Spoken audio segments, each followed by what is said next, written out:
আসসালামু আলাইকুম এভরিওয়ান, তোমরা সবাই কেমন আছো? আশা করি যে যেখানে আছো সবাই আলহামদুলিল্লাহ অনেক ভালো আছো। আজকে আমি দেখাবো যে আমি সকালবেলা খাওয়া দাওয়া করে কি কি কাজবাজ করি। তো আমার সাথে থাকো আর দেখতে থাকো কি কি কাজবাজ করি। আমি সকালবেলা ঘুম থেকে উঠে চা বিস্কুট খেয়ে এরপরে আসলাম খোপের কাছে মুরগি ছাড়তে। আইয়ে দেখি যে মা মুরগির খোপগুলো সবই ছাড়িয়ে দিছে। তারপরে মা গেছে বাজারে বাজার করার জন্য। আজকের ঘরে রান্না করার জন্য তেমন কিছু নাই। তারপরে মা সকাল সকাল ঘুম থেকে উঠে বাজারে গেছে বাজার আনার জন্য। আজকে রান্না করার জন্য নিয়েছে বেগুন, তারপরে নিয়েছে কাহই আনাজ, এরপরে নিয়েছে লাল শাক, তারপরে নিয়েছে পাতাকপি, এরপরে একটা বড় সাইজের পাঙ্গাস মাছ নিয়েছে। আমাদের ঘরে আবার সবাই পাঙ্গাস মাছ অনেক পছন্দ করে, আর বাজারে তো পাঙ্গাস মাছ ছাড়া কিছুই ওঠে না। এর জন্য মা একটা বড় সাইজের পাঙ্গাস মাছ নিয়েছে। তারপরে মা সবকিছু ঠিকঠাক করে রেখে এরপরে পাঙ্গাস মাছটা সুন্দরভাবে কাটতে আসে। মা পাঙ্গাস মাছ কাটে আর আমি এখানে এসে বেগুন কাটতে। পাঙ্গাস মাছ দিয়ে বেগুন খেতে আমার কাছে অনেক ভালো লাগে। যেদিন আমাদের বাড়ি পাঙ্গাস মাছ আনে ওই দিন আমাদের বাড়ি আবার বেগুনও আনে একসাথে। পাঙ্গাস মাছ আর বেগুন আমার কাছে দুটোই অনেক পছন্দের একটি খাবার। পাঙ্গাস মাছ আর বেগুন রান্না করা হবে আমাদের ঘরে, ওই দিন আর আমার কোনো তরকারি লাগে না, শুধু পাঙ্গাস মাছ আর বেগুন হইলেই হয়। আমার সাথে থাকো আর দেখো যে আমি পাঙ্গাস মাছ আর বেগুন কিভাবে রান্না করি। আমার বেগুন কাটা শেষ আর মার মাছ কাটা, তারপরে দোয়া সবকিছুই শেষ। এরপরে মাছটারে আমি ভালোভাবে বাজিয়ে নিতেছি তেলে।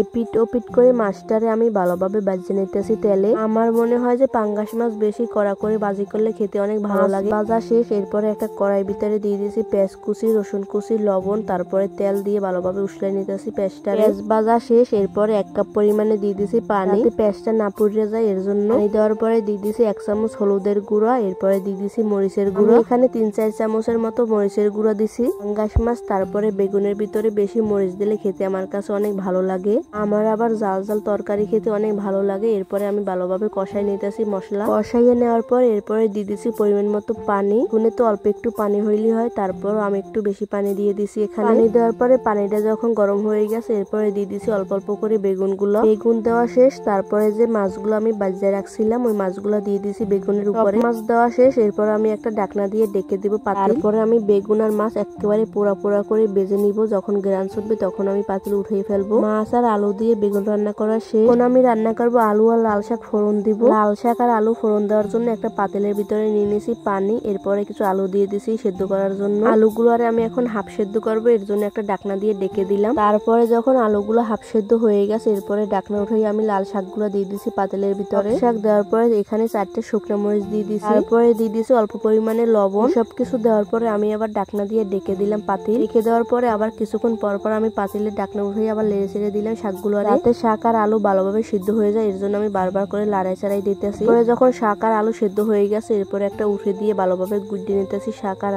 আলু ফোড়ন দেওয়ার জন্য এখানে পেঁয়াজ কুচি তারপরে রসুন কুচি নিয়ে নিছি। এরপরে তেলেগুলোরে ভালোভাবে টেলে নিব। তারপরে অল্প একটু নুন দিয়ে ভালোভাবে পেঁয়াজটারে আমি ভাজি করে নিতেছি। পেঁয়াজ যখন অল্প অল্প করে পুড়ে গেছে এরপরে শাক দিয়ে দিছি ফোড়নের ভিতরে। সব শাক দিয়ে আমি ভালোভাবে লাড়াই চাড়াই নিতেছি যাতে সবকিছু একসাথে মিক্স হয়ে যায়। এই তো আমাদের শাক রান্না করা শেষ। আজকে আমি আমার নিজের হাতে আমার পছন্দের রান্নাগুলো রান্না করছি, দেখি খেতে কেমন হয়। আজকের রান্না বান্না শেষ, তারপরে মা এসে হাঁস মুরগির আদার দিতে। আজকে এই পর্যন্ত। তো তোমরা সবাই ভালো থাকবে। আল্লাহ হাফেজ।